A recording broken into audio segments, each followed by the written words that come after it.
Muito bem, vamos lá então, pessoal. Iniciando aqui o nosso estudo de hoje. Como ontem nós tivemos a interrupção do trabalho devido aqui à manutenção do Pautalk, nós vamos então fazer hoje, terça-feira, o nosso estudo do Libertação. Faltam 2 capítulos apenas para nós finalizarmos aqui o nosso livro. Então nós vamos fazer hoje e amanhã. Aí na semana que vem nós já iniciamos Entre a Terra e o Céu, né, que é o nosso novo livro de estudos, seguindo aqui o roteiro apresentado para nós por André Luiz. Então, fazendo aqui uma breve recapitulação, nós tivemos no nosso capítulo anterior, intitulado Palavras da Benfeitora, quando Matilde, aquela nossa instrutora espiritual do início do livro, quando conversando com Gúbio, solicitou apoio para que ajudasse Gregório, aqui o nosso personagem, né, que necessitava de uma grande ajuda, para ser resgatado dos seus próprios equívocos, das suas próprias dificuldades. Gregório, que tinha sido filho de Matilde numa existência anterior, que estava vinculado a Margarida, nossa personagem, que tinha sido filha de Gúbio em outra existência. Então nós não conhecemos ainda o motivo dessa perseguição. Gregório então organizava um grande processo obsessivo para prejudicar Margarida.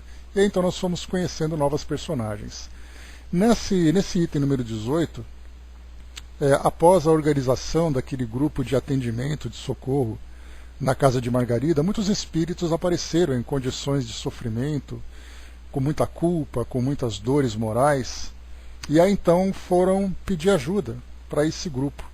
E aí, depois de todo o apoio que receberam, Gúbio então se colocou à disposição como médium no plano espiritual, como conversamos ontem, para que Matilde pudesse se materializar vindo de planos superiores. E aí então ela trouxe, né, uma palestra, uma orientação muito especial a todos aqueles espíritos, falando principalmente da importância da reencarnação, da coragem da reencarnação, do recomeço, entendendo a reencarnação não como um ambiente de anestesiamento da consciência, mas um ambiente de trabalho, um ambiente de reconstrução dos próprios valores, da própria consciência, né?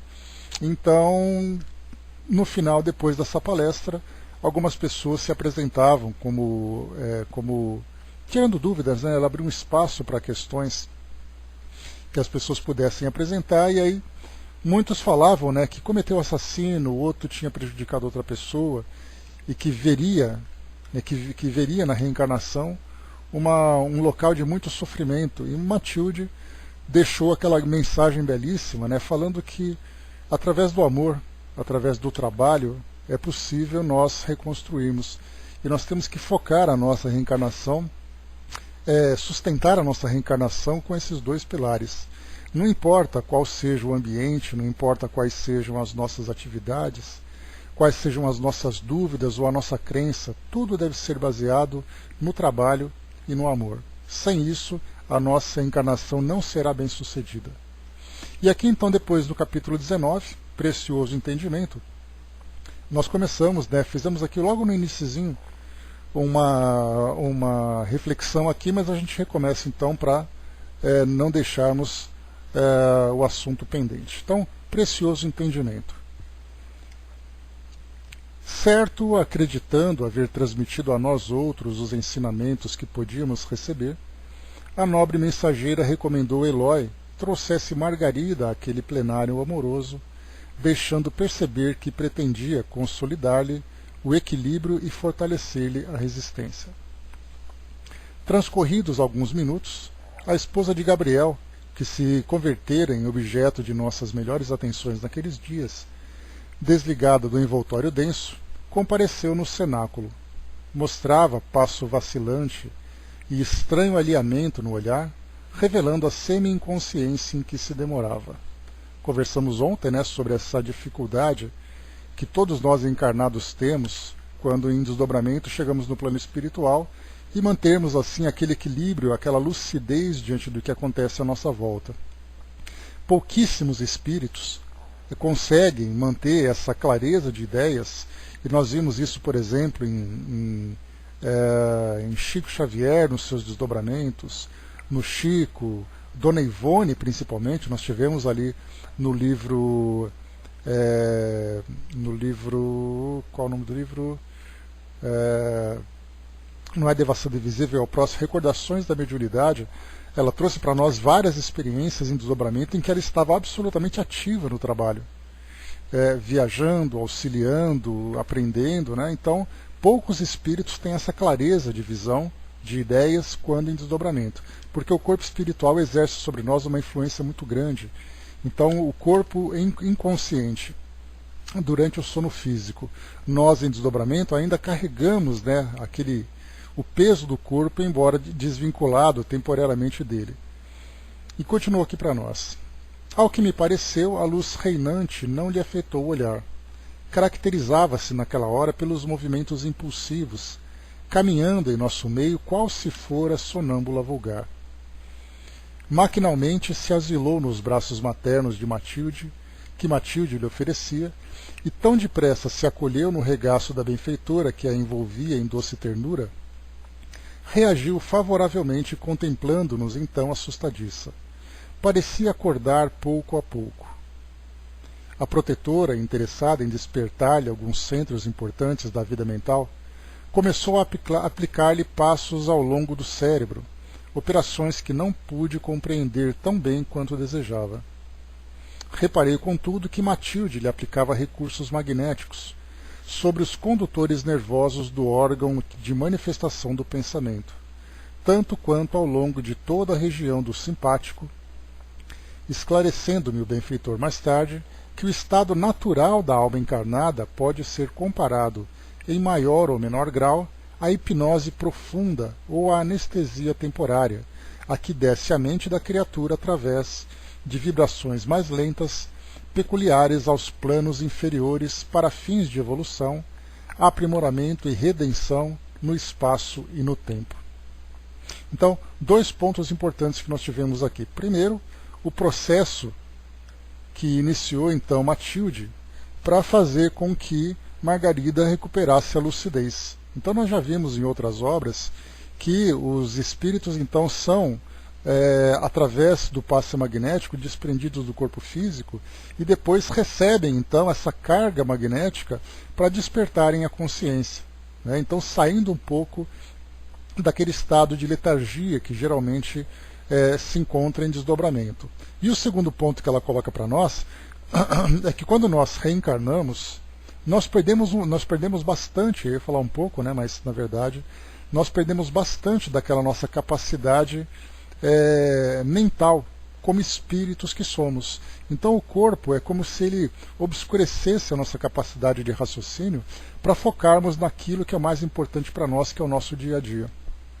Basta a gente lembrar que como espíritos desprendidos do corpo e tendo liberdade de pensamento, nós poderíamos, por exemplo, ter ali uma lembrança fácil das nossas existências anteriores, principalmente no nosso grau evolutivo, as dificuldades que nós enfrentamos, os medos, as culpas, os remorsos, a ira que muitas vezes nós somos tomados, né?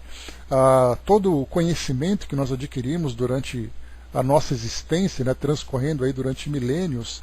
Então, quando nós vamos reencarnar, nós percebemos que a nossa capacidade intelectual, capacidade de raciocínio, ela fica muito reduzida para focar exatamente aqui nessa missão que nós assumimos. Então é bastante interessante, quando nós reencarnamos, nós perdemos, eu não saberia dizer uma porcentagem exata, mas imaginemos assim que nós perdemos 90% da nossa capacidade de raciocínio. E aqueles 10% fica focado para trabalharmos naquele compromisso que nós assumimos agora.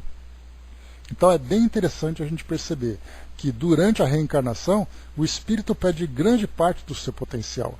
Quando emancipado, ele recupera um pouco. Tanto é assim que nós temos nos fenômenos de mediunidade, né, principalmente de sonambulismo, aquele sonambulismo consciente, né, que nós temos, nós vemos ali que espíritos manifestam um grau de conhecimento que geralmente não faz isso no estado de vigília, no seu estado natural. Então, quando em transe mediúnico, tem uma percepção maior. Quando desencarnado, quando está em desdobramento, uma capacidade um pouco maior. Quando, então, desencarnado e bem adaptado no plano espiritual, a sua inteligência, então, a sua mente, então, se expande e ele consegue abarcar grande parte daquele conhecimento que ele tem. Daí nós entendemos por que os espíritos mais elevados, que possuem uma capacidade de desprendimento muito maior do que nós, espíritos comuns, ou desprendimento eu digo estando no mundo espiritual, mas desprendidos das preocupações do mundo físico. Esses espíritos, então, têm um grande conhecimento, né, uma capacidade de realização que nós não temos ainda. Isso porque o fato deles estarem com essa liberdade toda permitem que eles explorem todo o potencial intelectual e moral que eles adquiriram no decorrer do tempo. Então a reencarnação para nós é, sem dúvida nenhuma, uma grande barreira que nos impede de atingir tudo aquilo que nós temos de conhecimento. O que é, na verdade, né, algo muito benéfico. Porque nós pensamos assim, se eu tivesse a capacidade de recuperar tudo aquilo que eu adquiri de conhecimento durante todas as minhas existências, na verdade nós enlouqueceríamos. Porque pelo estágio evolutivo em que nós nos encontramos, nós teríamos lembranças de muito mais problemas do que de soluções. Porque nós não temos uma facilidade de selecionarmos aquilo que nós queremos lembrar. Se nós olharmos os nossos filmes contando a nossa história do passado, nós não teríamos simplesmente filmes felizes, filmes emocionantes, filmes de grandes conquistas. Seria para nós filmes de terror, filmes de suspense. Porque foi isso que nós registramos no decorrer das nossas existências, nesse estado ainda tão infantil espiritualmente que nós estamos vivendo. Então as nossas lembranças seriam muito mais problemáticas do que lembranças agradáveis.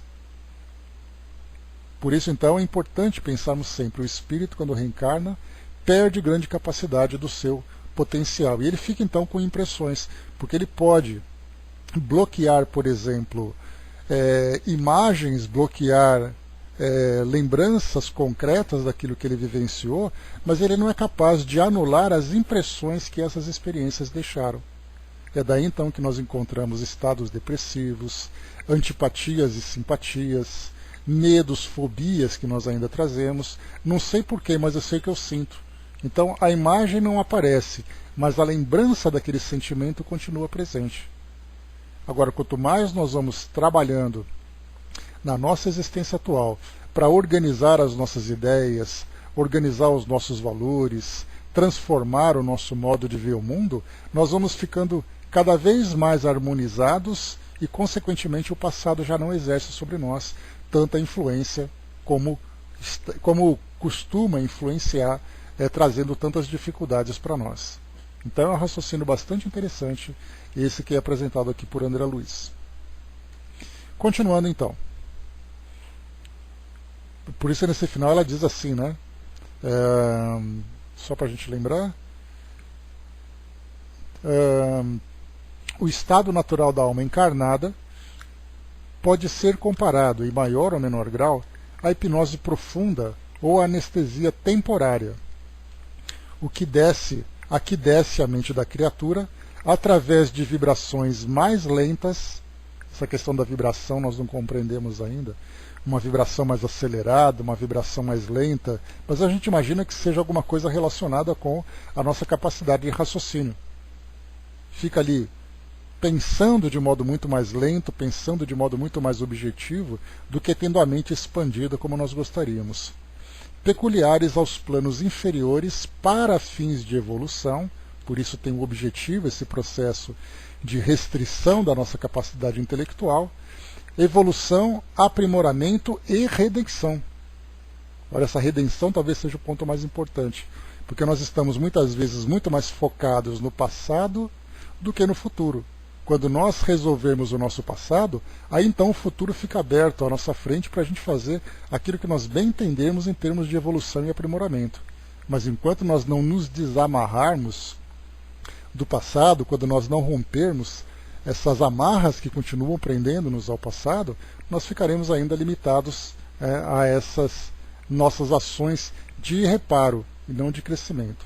E ele fala também aqui com relação ao espaço e ao tempo, ou seja, ao local onde nós vivemos as nossas experiências e no tempo em que nós também vivemos essas experiências.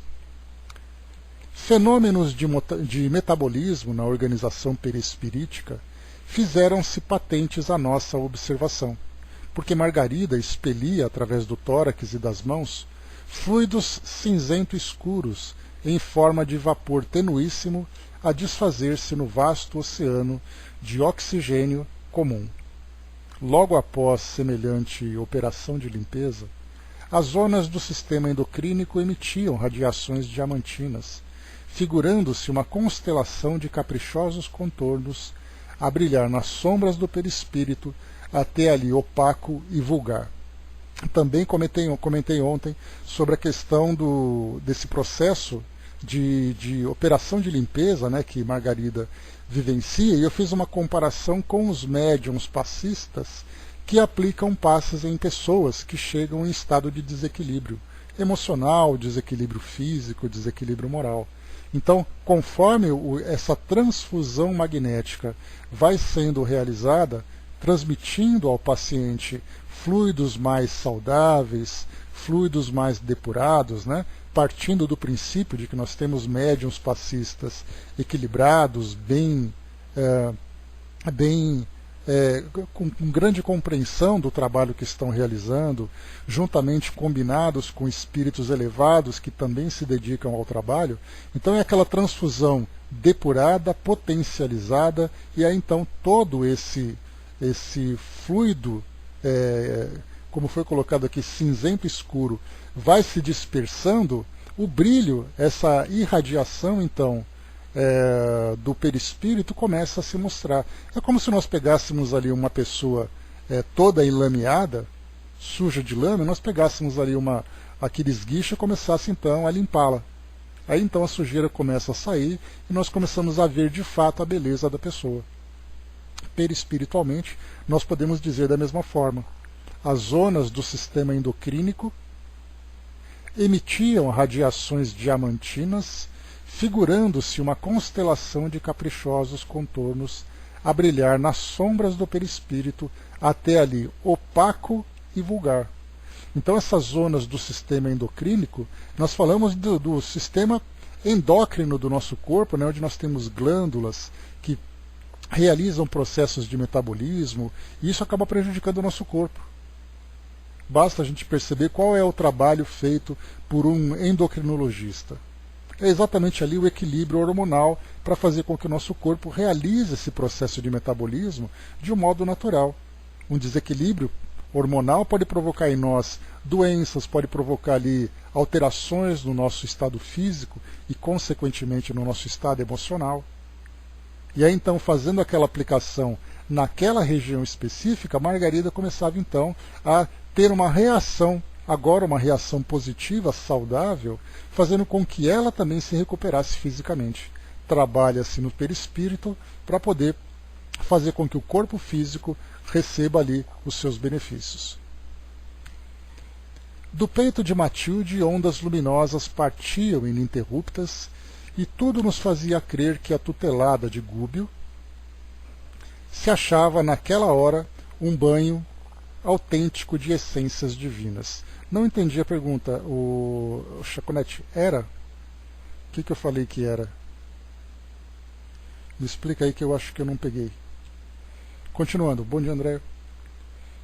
A certa altura do singular processo de despertamento, a jovem senhora abriu desmedidamente os olhos, qual criança espantada. Ah, tá bom então.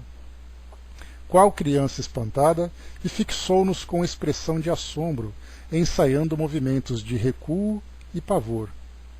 Mas, em se voltando para o semblante doce e iluminado da benfeitora, aquietou-se brandamente como que magnetizada por indefinível amor. Matilde osculou-a enternecida, e ao contato daqueles lábios sublimes, Margarida, mostrando-se tocada nos recessos do ser, abraçou-lhe o busto, evidenciando ânsia suprema de integração espiritual. Parecendo desvairada de repentino júbilo, bradou em lágrimas comoventes: Mãe, querida mãezinha!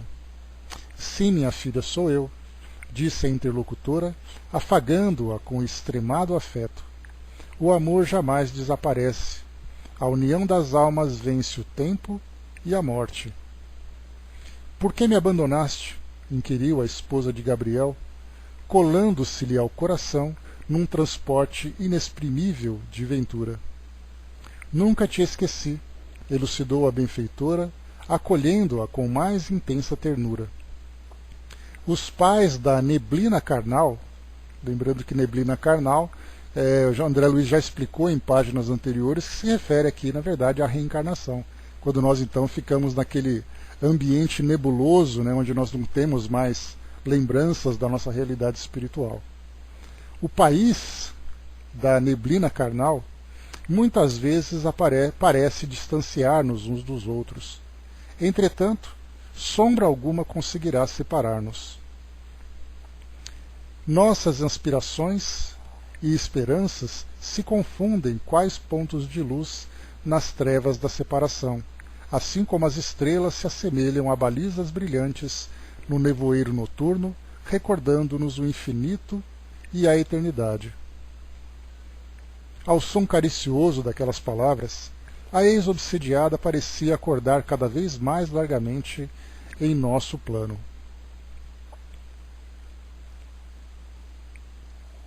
De olhos ansiosos, fixos na protetora, como que magnetizada por incomensurável afeto, ponderou em lágrimas: Mãezinha querida, estou cansada e infeliz. Quando a boa luta apenas começa? Perguntou Matilde sorrindo. Sinto-me cercada de inimigos sem entranhas. Devo ser atormentada dia e noite. Noto invencível antagonismo entre meus sentimentos e a realidade humana. O próprio matrimônio em que eu depositava os mais caros sonhos não me foi senão escuro livro de desenganos cruéis. Trago meu coração extenuado e oprimido. Frustração e ruína espiritual seguem-me de perto. Por isso sou um fardo pesado ao esposo dedicado e digno de melhor sorte. Soluços violentos impediram-na de continuar. A veneranda emissária enxugou-lhe o pranto e falou bondosa: Margarida, viver no corpo terrestre, entendendo os deveres divinos que nos cabem, não é tão fácil ante a glória infinita que, em companhia dele, podemos recolher. Todos possuímos culposo pretérito a redimir. É imperioso reconhecer, todavia, que se a experiência humana pode ser doloroso curso de renunciação pessoal, é também abençoada escola em que o espírito de boa vontade pode alcançar culminâncias. Para isso, no entanto, é indispensável se abra o coração ao clima interior da bondade e do entendimento. Somos diamantes brutos, revestidos pelo duro cascalho de nossas milenárias imperfeições, localizados pela magnanimidade do Senhor na ourivesaria da terra. A dor, o obstáculo e o conflito são bem-aventuradas ferramentas de melhoria, funcionando em nosso favor. Que dizer da pedra preciosa que fugisse às mãos do lapidário, do barro que repelisse a influência do oleiro? Modifica as mais íntimas disposições com referência aos adversários. O inimigo nem sempre é uma consciência agindo deliberadamente no mal. Na maioria das vezes atende à incompreensão quanto qualquer de nós. Procede em determinada linha de pensamento porque acredita em roteiro infalível aos próprios olhos, nos lances do trabalho a que se empenhou nos círculos da vida. Enfrenta, qual ocorre a nós mesmos, problemas de visão que só o tempo, aliado ao esforço pessoal na execução do bem, conseguirá decidir. O batráquio e a ave caracterizam-se por impulsos diferentes, não obstante filhos do mesmo mundo. É necessário, Margarida, sabermos utilizar o inimigo, nele situando nossa lição benfeitora. A rigor, em vista da nossa posição de inferioridade, seremos adversários naturais na obra dos anjos, na esfera menos elevada que atravessamos presentemente. Todavia, as potências angélicas não nos punem a incapacidade temporária da compreensão ante os serviços divinos que lhes cabem na economia do universo. Ao invés de condenar-nos, identificam-nos as deficiências compadecidamente e estendem-nos braços fraternos, através de 1000 recursos invisíveis e indiretos, a fim de que aprendamos a escalar o monte da sublimação em marcha para os cumes celestes. Verificando-se pequena pausa nas observações maternais, a jovem senhora obtemperou elevada. Amada mãezinha, pudessem meus ouvidos guardar sempre a doce música de tuas palavras. Tristemente, antevejo o torvelinho das dificuldades terrenas a que devo retornar. Tudo agora é consolação e esperança. Todavia, amanhã serei novamente prisioneira no cárcere físico, e caminharei de memória anestesiada em conflito incessante com os monstros que me assediam. Este, minha filha, acrescentou Matilde afetuosa, é o imperativo da tarefa que te compete realizar. Entretanto, não percas os tesouros do tempo em considerações inúteis. Enche as tuas horas de trabalho salutar com a possível harmonia, fonte de toda a beleza. A inteligência, que de algum modo já se evadiu das limitações da animalidade, encontra-se no corpo de carne, à maneira do lidador, num estádio de provas benfeitoras. Lá dentro, na arena das possibilidades sublimes que a região do nevoeiro oferece, há quem se encaminhe para cima e há quem se dirija para baixo. Não fujas ao óbice valioso na corrida de aperfeiçoamento, nem sorvas o mentiroso elixir da ilusão apaixonadamente usado por todos os que se deixam vencer pelas tentações do desânimo, incapazes de aceitar o desafio que o mundo lhes endereça.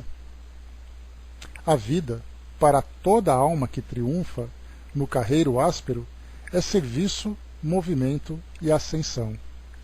E a rajada de luta que te conduzirá ao píncaro luminoso não te suponha sozinha na jornada áspera. Outras, aos milhares, suam e sangram em silêncio. Passam na cena do mundo sem o afeto de um esposo e sem a bênção de um lar. Não conhecem, como tu, a dádiva de um corpo normal, nem podem guardar os mínimos sonhos que regimentas no coração feminil. São homens esquecidos e mulheres desamparadas que passam despercebidos e humilhados no berço do berço ao túmulo. Respiram em regime de tortura moral e seguem estrada fora, desprotegidos e dilacerados, aos olhos do mundo, abafando os próprios soluços que, se ouvidos, lhe acarretariam implacável punição. Entretanto, apesar do espesso véu de lágrimas que lhes dificulta a marcha, continuam caminhando impávidos, contando com o amanhã cada vez mais impreciso e distante, que parece ocultar-se indefinido nos horizontes sem fim. Aqui, antes de continuar, a gente pode tirar como proveito dessa lição que foi passada para nós as orientações que ela trata, porque a filha Margarida, estranha filha, né? Não sabia que tinha fiquei surpreso com essa informação, porque para mim a relação era de Margarida com Gúbio e de Matilde com Gregório, e agora Matilde se revela como mãe. Mas a gente percebe o desânimo que Margarida vivencia, agora já lúcida no plano espiritual, falando sobre a importância de estar ali presente com a mãe, sentindo aquelas vibrações, ouvindo aquelas palavras, já lembrando que em breve ela voltaria então para o plano físico, onde ela retomaria as mesmas angústias, as mesmas aflições, se sentia infeliz no casamento, não pelo esposo, mas se sente feliz no casamento pelo fato dela ser um fardo para aquele marido. E também sentindo, né, toda aquela doença, toda aquela perseguição que ela teve durante aquele processo de obsessão. E aí então vem aquele desânimo. Então estar no mundo espiritual com entes queridos, recebendo ali as melhores vibrações, é uma coisa. Lembrar-se do retorno ao mundo físico para passar por toda aquela luta de novo, já bate aquele desânimo. Então vem essa injeção de ânimo que Matilde oferece a Margarida, falando exatamente que a luta no mundo físico, e essa lição vem para todos nós, essa é a parte mais importante, a luta no mundo físico é uma luta que todo mundo enfrenta, característica aqui do nosso mundo, característica do nosso nível evolutivo, das dificuldades que nós ainda vivemos no nosso mundo íntimo, dos efeitos que nós provocamos no mundo à nossa volta, muitas vezes criando muito mais dificuldades do que soluções. Porque se nós olharmos afora aí, né, porque comparando com aquilo que nós estamos vivendo, nós abraçamos uma filosofia que nos dá esse incentivo para recomeçar, esse incentivo para novas criações, novas realizações, mas se nós olharmos pelo mundo afora, nós veremos que as pessoas vivem completamente alheias àquilo que precisam vivenciar nessa oportunidade de estarem encarnados. Isso quando não vivem de uma forma extremamente grave, que nós certamente sabemos que a próxima existência será muito mais difícil, muito mais dolorosa do que essa, pelas escolhas que estão fazendo. Então, nós que recebemos essa lição, sabemos que a luta é uma luta difícil, e todo mundo luta. Nós podemos dizer que não é a minha luta que é melhor ou pior do que a outra. A minha luta diz respeito a mim.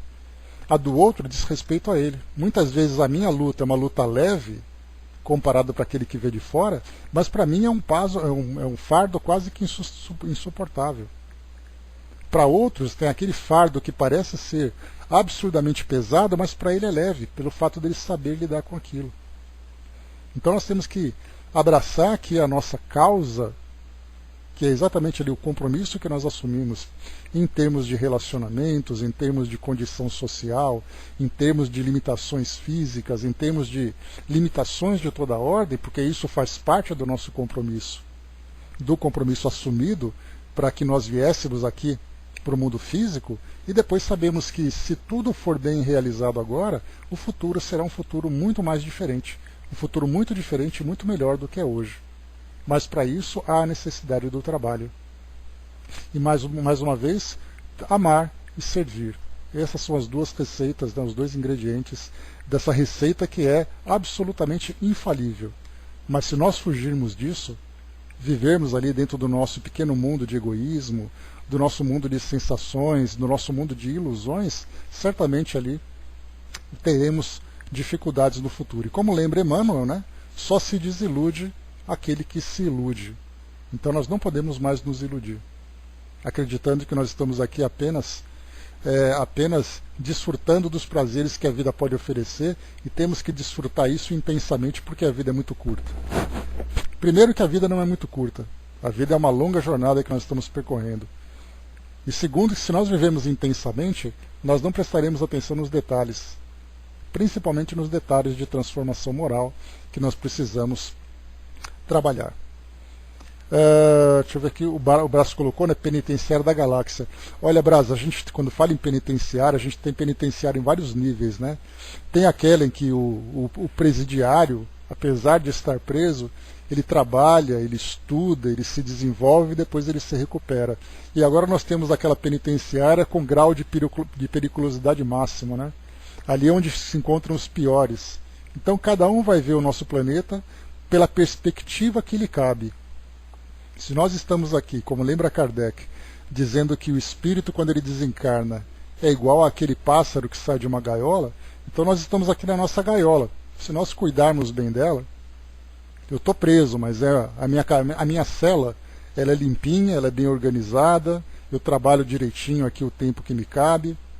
Agora eu posso ser aquele espírito rebelde, que fica chacoalhando grades e gritando. Ou como mostra no filme, né, batendo caneca de um lado para o outro, causando rebeliões como a gente vê pelo mundo afora. Então cada espírito vai olhar o mundo pela sua perspectiva. Angelino colocou: nosso tempo é que é curto, né? Mas Deus é eterno, sem dúvida. Chaconete lembrou um pouco mais acima, né? O planeta Terra parece um sistema prisional de recuperação de espíritos. Como lembra Kardec lá no Evangelho segundo o Espiritismo, né? Nós já falamos também, né? Pode ser um hospital, uma escola, um pátio de obras, uma penitenciária, pode ser um parque de diversões, cada um ali dentro da sua. O importante é o resultado que nós vamos colher, né? Tomara, abraço, boa sorte, hein? Manda o cartão postal de lá para nós, não esquece. Continuando então, Margarida, que assinalava enternecidamente a argumentação, rogou o súplice: mãezinha querida, ensina-me a continuar. Desejo honrar a bendita oportunidade que recebi. Não procures ser atendida em todos os seus desejos, falou a benfeitora suavemente, mas procura servir fraternalmente a quantos te reclamarem arrimo e braço forte.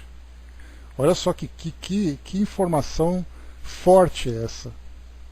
Não procures ser atendida em todos os seus desejos, porque nem sempre a gente vai receber aquilo que nós desejamos. Mas procura servir fraternalmente a quantos te reclamarem arrimo e braço forte. Ajuda antes de procurares auxílio. Compreende sem exigir compreensão imediata. Desculpa aos outros, sem desculpar a ti mesma. Ampara sem a intenção de ser amparada. Dá sem o propósito de receber. Não persigas o respeito humano que te faça parecer melhor que és, mas busca em todo tempo e lugar a bênção divina na aprovação da própria consciência. Não procures destacada posição diante dos outros. Antes de tudo, aperfeiçoa os teus sentimentos, cada vez mais, sem propaganda de tuas virtudes vacilantes e problemáticas. Age corretamente e esquece as frases vazias ou venenosas da maledicência contumaz.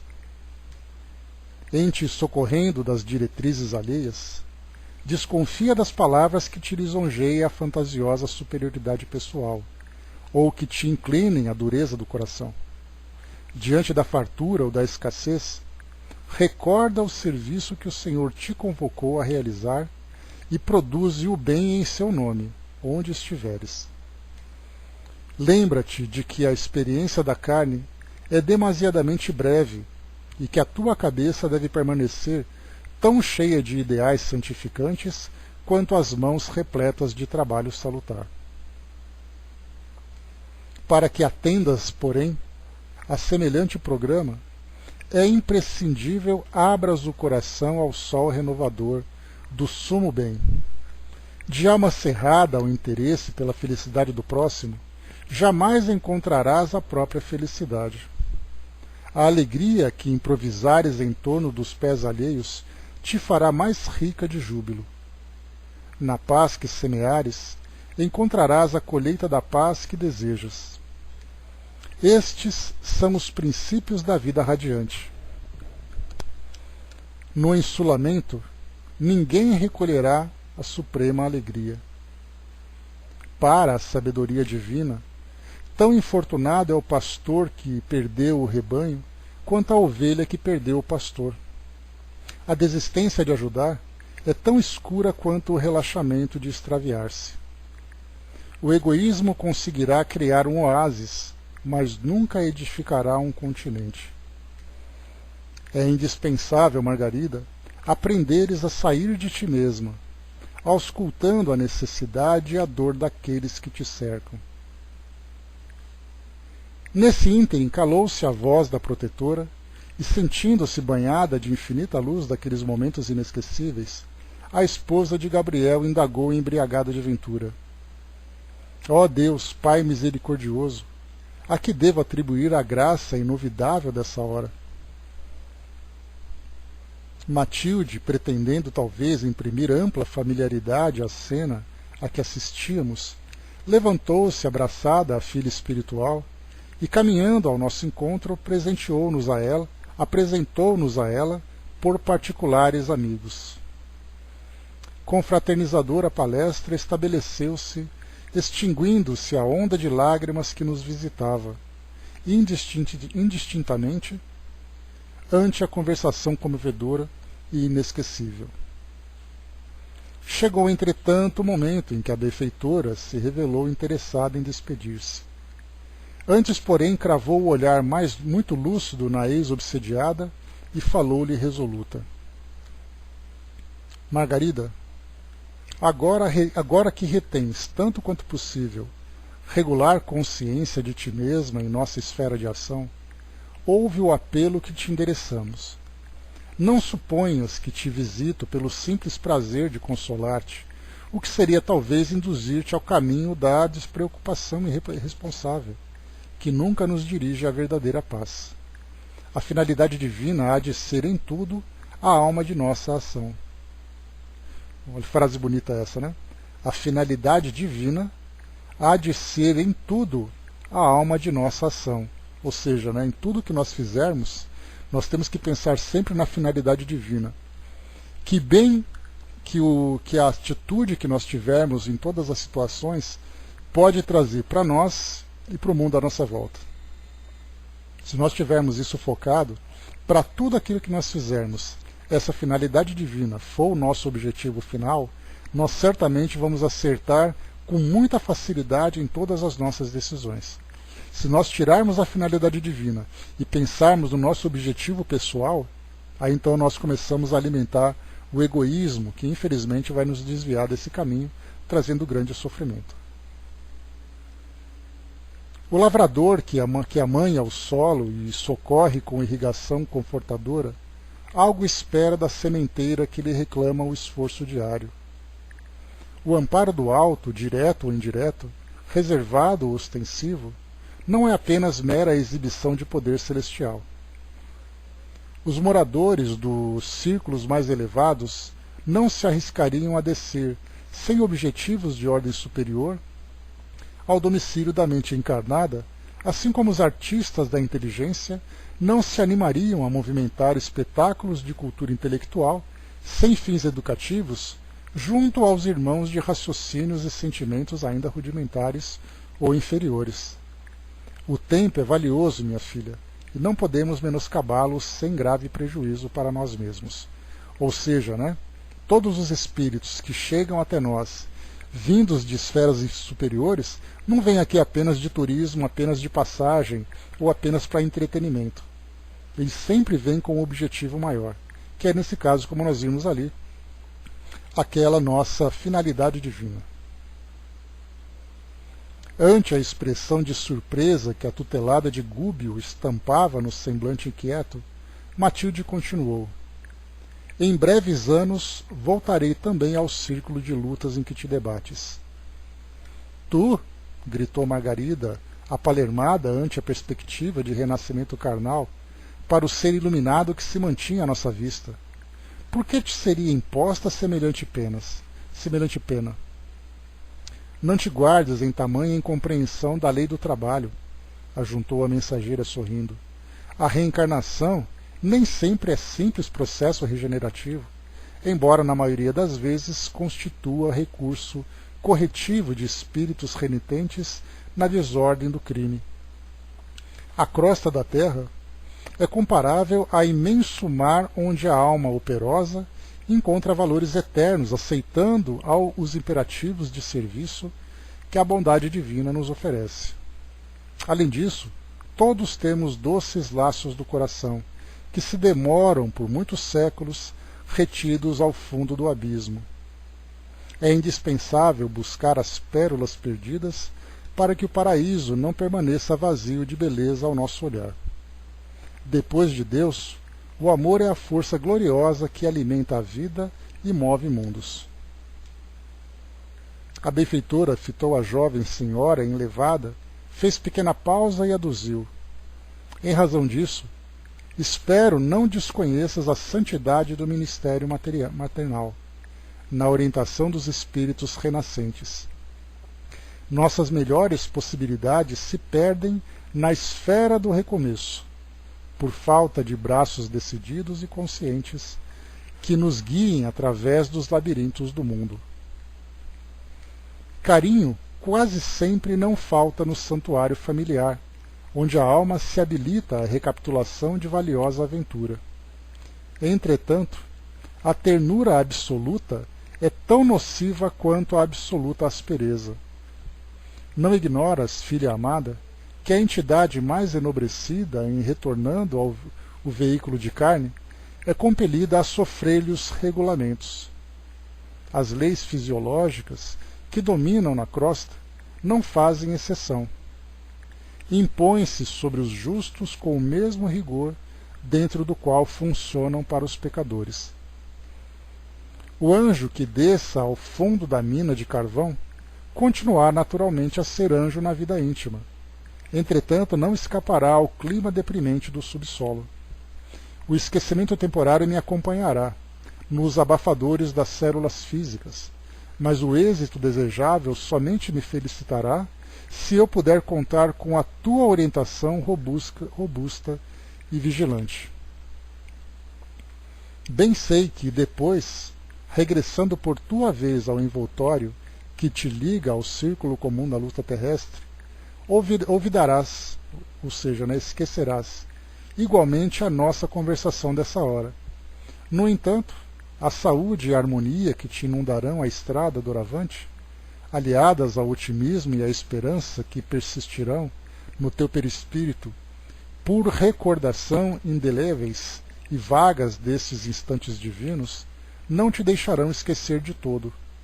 Então ela lembra aqui também, né, Sonja, bom dia. Ela lembra aqui que apesar dela não se lembrar do encontro, não se lembrar daquele momento com todos aqueles espíritos, aquela mensagem vai ficar guardada ali no seu subconsciente. Então é assim que os espíritos trabalham junto a nós, deixando aquela intuição para aquilo que nós precisamos fazer, para aquilo que nós precisamos transformar, da mesma forma que nós também somos atacados por espíritos que semeiam o medo, semeiam a desarmonia, a discórdia, deixando no nosso subconsciente aquela sensação, né, de dor e de sofrimento. Então é através desse canal de comunicação, nessa subfaixa de comunicação, que nós guardamos esses ensinamentos e essas experiências. Defende o teu corpo como quem preserva um recipiente sagrado para o serviço do Senhor, e espera-me em tempo breve. Viveremos mais juntas na peregrinação meritória. Nos abençoados elos do sangue seremos mãe e filha, de maneira a aprendermos mais intensamente a ciência da fraternidade universal. Realmente, Margarida, o meu retorno ser-te-á sacrifício doloroso ao corpo frágil e delicado. Todavia, ajuda-me na sementeira renovada para que eu te seja útil na colheita infalível. Não me receba nos braços por boneca mimosa e impassível. Adornos externos nunca trazem felicidade legítima ao coração, e sim o caráter edificado e cristalino, base segura de que se expande a boa consciência. A estufa pode alimentar as flores mais lindas da terra, mas não produz os melhores frutos. A árvore benfeitora não prescindirá do carinho e da assistência constante do pomicultor. É imperioso reconhecer, porém, que somente se fortalecerá sob a temperatura atormentadora da canícula, debaixo de aguaceiros salutares e aos golpes da ventania forte. A luta e o atrito são bênçãos sublimes, através das quais realizamos a superação de nossos velhos obstáculos. É necessário não menosprezá-los, identificando neles o ensejo bendito de elevação. Compreende-me as necessidades para que eu te possa entender o momento justo. As conveniências humanas são respeitáveis, mas as conveniências espirituais são divinas.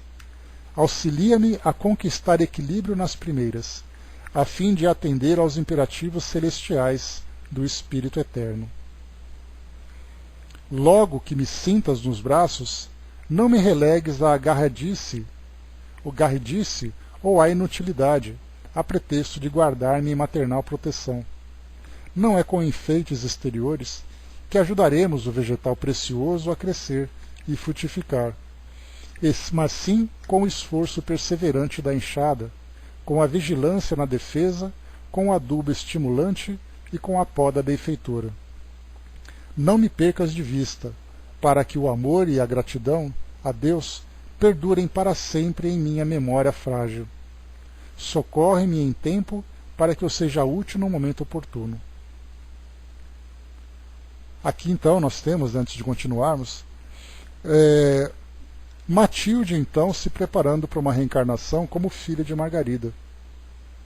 Isso porque depois a própria Matilde vai ter, quando atingir ali a idade adulta, outros compromissos, né, principalmente dando oportunidade de resgate a outros espíritos, né, como é o caso de Gregório, a quem ela vai acolher quando chegar a sua vez.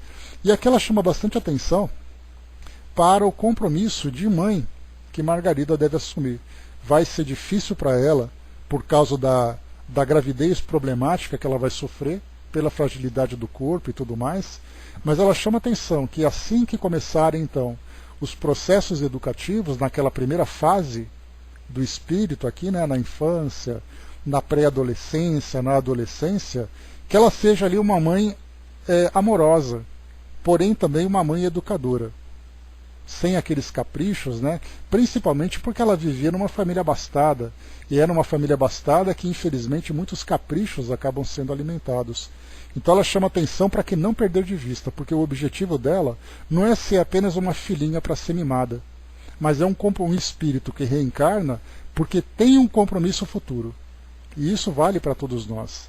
A ideia que nós temos, por exemplo, dos filhos que chegam até nós, se nós tivermos como ponto de vista e objetivo que aquele espírito ele não vem por acaso como sendo nosso filho, porque como lembra, né, no nosso livro querido, nossos filhos são espíritos. Se os nossos filhos são espíritos e eles reencarnam porque têm um objetivo. Então muitas vezes nós temos porque ele é meu filho, porque eu mando, porque eu vou decidir, porque eu vou mimar do jeito que eu quero, e nós nos esquecemos do objetivo principal daquele espírito, que se ele não tiver essa base inicial bem formada, com educação, com responsabilidade, claro, com amor, com muita atenção, com aquele sentimento maternal incomparável, se o espírito não tiver, junto com esse acolhimento, um bom direcionamento, isso vai fazer com que ele no futuro tenha dificuldades para cumprir o compromisso que ele assumiu. E infelizmente nós encontramos, né, aqui nós falamos nesse caso, que parece uma coisa mais fácil, um espírito desse quilate que já reencarna entre nós, que é só você dar uma direcionada que ele vai depois seguir o curso dele normal. Agora imaginamos quando nós pensamos no espírito rebelde que vai reencarnar. Aquele espírito que precisa realmente de um redirecionamento, não apenas para cumprir um compromisso sublime que ele assumiu, mas para evitar que ele se desvirtue e consiga corrigir o seu próprio passado. Então esse momento de educação, que a família, que os pais, né, a missão, como os espíritos dizem para nós, que a maternidade e a paternidade são missões extremamente valiosas. E redirecionar esses espíritos então, ou direcionar esses espíritos para uma vida adulta saudável e que ele tenha a oportunidade de cumprir os seus compromissos, é uma missão assim incomparável. Então quando nós, aqui encarnados, tivermos essa consciência de que nós somos espíritos, de que os espíritos que reencarnam através de nós também são espíritos, e cada um de nós ali tem um compromisso específico, seja aquele compromisso pessoal, um compromisso coletivo, familiar, um compromisso de maior amplitude, aí então nós vamos viver de uma forma completamente diferente. Porque hoje os filhos, como nós lembramos, né, aliás esse é um assunto que já foi tratado lá na nossa mini jornada da família, muitos livros foram escritos sobre isso, né? Muitas vezes os pais preparam os filhos para serem bem-sucedidos na vida material. Então, são cursos e mais cursos, são escola, depois faculdade, porque ele tem que fazer, porque ele tem que vivenciar, porque ele tem que ser um profissional bem-sucedido. E acaba se esquecendo do compromisso moral que aquele espírito tem. Então, na verdade, esse alicerce material que é construído para dar a ele segurança, para que ele possa seguir aqui o seu percurso, tem um objetivo maior, que é fazer com que ele faça aquilo que ele se propôs a fazer. Ninguém veio aqui para o mundo, por exemplo, para ser um engenheiro. Não, eu vou reencarnar porque meu objetivo é me formar e ser engenheiro e sair aí fazendo projetos. Não. Isso acaba sendo para ele uma forma de se desenvolver intelectualmente, uma forma de se sustentar para cumprir um compromisso maior, que é aquele compromisso de resgate de si mesmo, resgate junto a outros espíritos com quem ele tem vínculo e também de outras realizações morais. Então a sua missão pode estar relacionada com o trabalho que ele está desenvolvendo, mas ninguém veio aqui para fazer uma faculdade. Eu vou reencarnar porque eu preciso fazer uma faculdade. Como se no mundo espiritual o espírito não tivesse muito mais oportunidades de se desenvolver. Então hoje nós focamos muito, o fato de nós estarmos aqui, nós focamos na conquista do mundo material. E nós não pensamos na conquista do mundo espiritual. Seguindo em frente, vamos lá. Edificados com a lição indireta que se nos administrava, reparamos que Margarida, em copioso pranto, prometia tudo quanto lhe era solicitado. A doce palestra interessava-nos a todos e, por nossa vontade, seria indefinidamente alongada no tempo. Porém, Matilde agora revelava no olhar a preocupação de ausentar-se. Dirigiu ainda brandas frases de reconforto à filha querida, envolveu-a em operações magnéticas, reajustando-lhes os centros perispiríticos carinhosamente, e rogou o auxílio de Eloy para que a esposa de Gabriel regressasse ao envoltório carnal. Despedindo-se em definitivo, a grande mentora acrescentou algumas recomendações de adeus. Primeiro nós lembramos aqui que o nosso Gúbio se encontrava em transe pelo fato dele estar ali doando fluidos para que Matilde se materializasse. Por isso que nós não vemos a participação dele aqui. Margarida, disse bondosa, não te esqueças do reino de beleza que podes improvisar no santuário doméstico. Foge resoluta dos perigosos fantasmas do ciúme e da discórdia. Aprende a renunciar nas questões pequeninas para recolheres com facilidade a luz que emana do sacrifício. Não comprometas por bagatelas o êxito espiritual que a experiência te pode oferecer. Estás livre dos males exteriores, mas ainda não te libertaste dos males próprios. Ou seja, ela já conseguiu se libertar das obsessões que ela sofria, mas ainda existem dentro dela aqueles mesmos dramas que ela carregava do seu passado. Então esse ela tem que lutar ainda, principalmente relacionado, como foi colocado aqui, a esse ciúme que ela vivenciava. Ela colocou aqui ciúmes e da discórdia. Confia no divino poder e não desfaleças, ainda mesmo quando a tempestade te açoite as fibras mais íntimas do coração.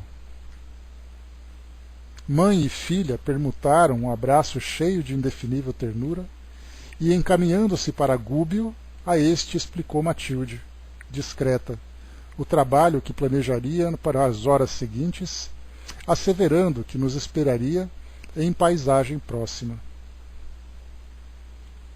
Logo após agradeceu-nos com extrema gentileza, não nos oferecendo oportunidade de exprimir o reconhecimento e o júbilo que nos possuíam a alma. Em seguida ausentou-se, restituindo naturalmente ao nosso orientador as forças que lhe subtraíra em caráter temporário. Gúbio, então, retomou as rédeas do trabalho, notificando que, exceção feita a 4 companheiros que montariam guarda fraterna junto ao lar de Gabriel, deveríamos partir todos na direção dos círculos mais altos, com escala em um dos campos de saída da esfera carnal.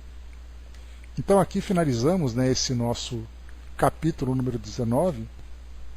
O título aqui, como nós vimos, é Precioso Entendimento, que tratava exatamente dessa relação de Margarida com a mãe, nesse preparo para essa nova reencarnação, que era ali especificamente para ela esse tratamento, né? Então era ali dar aquela revigorada, aquela reequilibrada, instruída para que ela também se organizasse a partir de agora, né? Porque durante muito tempo ela se encontrava limitada, incapacitada pela doença que a acometeu por causa do processo obsessivo. Agora não, agora ela já começava então a recobrar, a retomar a capacidade de ação dentro da família, na sua vida pessoal.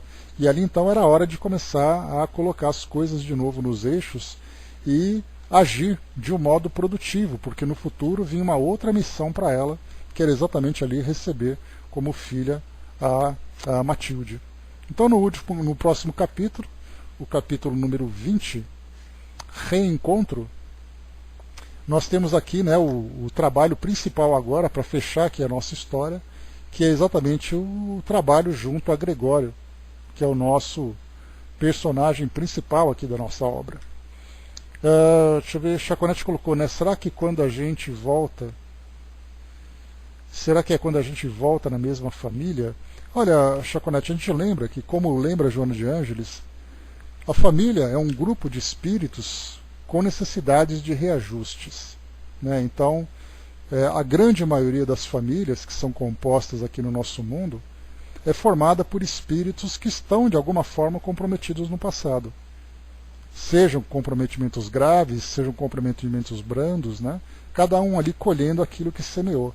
Mas certamente as famílias são formadas por espíritos com afinidades. Então, nós teremos no futuro famílias formadas por realmente, né, as nossas famílias consanguíneas formadas pela nossa família, pelas nossas famílias espirituais. E aí então, essas famílias espirituais, como lembra lá no nosso Evangelho segundo o Espiritismo, são aqueles espíritos amigos, espíritos que trazem ali, né, grandes e nobres sentimentos, né, uns pelos outros, por terem construído esse sentimento ao longo do tempo. Então esses espíritos passarão então a se reencontrar aqui no mundo, formando essas famílias. Mas enquanto isso não acontece, ainda nós temos nas famílias centros de recuperação. Alguns, como nós vemos aqui, né, alguns estão se ajustando, estão ali conseguindo, né, acertar o passado que se encontrava em desequilíbrio, mas nós vemos ainda muitas famílias que acabam vivendo situações extremamente graves, que no futuro, né, terão que se reencontrar de uma forma bastante dolorosa. O Dudu colocou, né, uma troca de personagens dessa vida reencarnatória para resgates. Troca de personagens ou trocas de papéis, né? Então nós temos ali, né, a posição que cada um...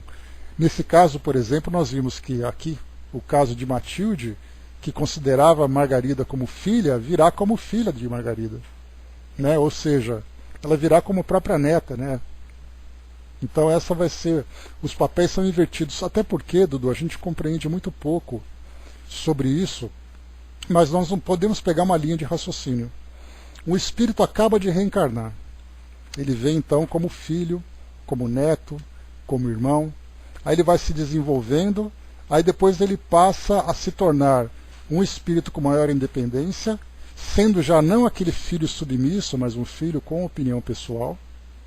Depois nós temos ali, ele vai se desenvolvendo, forma a própria família. De filho ele passa a ser esposo, passa a ser esposa, companheiro, companheira, passa a ser pai. Então numa existência ele tem ali vários papéis. Ele ocupa a posição de companheiro ou companheira, tendo ali igualdade de opiniões, teoricamente. Ele tem ali o papel de filho, respeitando a posição dos pais. Ele tem também a posição de pai, que começa ali então a ser o orientador dos filhos. Ele tem também ali a relação com irmãos, dentro de um círculo de amizade, com quem ele tem ali uma relação diferenciada. Então, nós assumimos muitas vezes vários papéis. O detalhe é que nós achamos que isso acontece por acaso e nós não pensamos nessa responsabilidade. como fala, por exemplo, né, respeitai o vosso pai e vossa mãe, naquele capítulo do Evangelho, muitas vezes aquela criança que era completamente dependente dos pais, acaba depois assumindo um papel em que os pais são completamente dependentes deles. Então assim a gente vai modificando os papéis que a gente vai interpretando no decorrer da nossa existência, e muitas vezes vários papéis ao mesmo tempo. E se nós não tivermos como foco, né, sempre aquela ideia do servir e do amar em qualquer posição em que nós nos encontramos, nós seremos aquele indivíduo que, ocupando vários papéis, acaba sendo um problema diante de todos esses papéis. Ele cria problema com filhos, com pais, com companheiros, com irmãos. Ele é um foco de problema. Mas, ao mesmo tempo, se você ocupa uma posição em que você mantém o seu equilíbrio e tem consciência do papel que você interpreta diante daquela configuração familiar, e aí então você é capaz de atuar em todas as posições de um modo saudável, de um modo positivo. Eis aí então a situação que nós vivenciamos. Então, a configuração familiar que nós vivemos e o papel que nós ocupamos dentro dessa configuração traz ali compromissos diversos. Nós que não temos ainda essa consciência. Mas certamente, quando nós reencarnamos com uma pessoa, ou para reencontrar uma pessoa, para se aproximar de uma pessoa, nós temos ali algo a se realizar. Então temos que pensar sempre que a nossa encarnação aqui no nosso mundo traz então experiências individuais, experiências pessoais, traz experiências dentro de um grupo familiar e traz também experiências num círculo maior que para nós acaba sendo ali a experiência coletiva. Então nós temos tanta coisa para fazer, mas aí então nós nos perdemos. Às vezes nós achamos que nós viemos aqui para viver a nossa própria vida, para conquistar a nossa própria felicidade, e como lembrou aqui Matilde, né, ninguém pode ser feliz provocando a infelicidade do outro. Aquele que pensa dessa forma, na verdade, ele está vivendo uma grande ilusão, e essa grande ilusão vai trazer para ele um grande sofrimento. Porque toda a infelicidade que ele gerar, imaginando que é em benefício da sua própria felicidade, ele vai ter que depois que trabalhar com um grande sacrifício para restituir aquilo que ele tirou, aquilo que ele destruiu. Eis aí então o nosso grande compromisso. Então eu posso, independente da posição em que eu esteja, amar e servir é a chave do sucesso. Se nós pensarmos dessa forma, nossa vida vai deslanchar com toda certeza. Então é isso, meus amigos. Encerrando por aqui o nosso compromisso de hoje. Fechamos aqui o capítulo 19 e amanhã fecharemos aqui o nosso livro, no nosso capítulo número 20. Deixa eu ver o tamanho dele aqui rapidinho.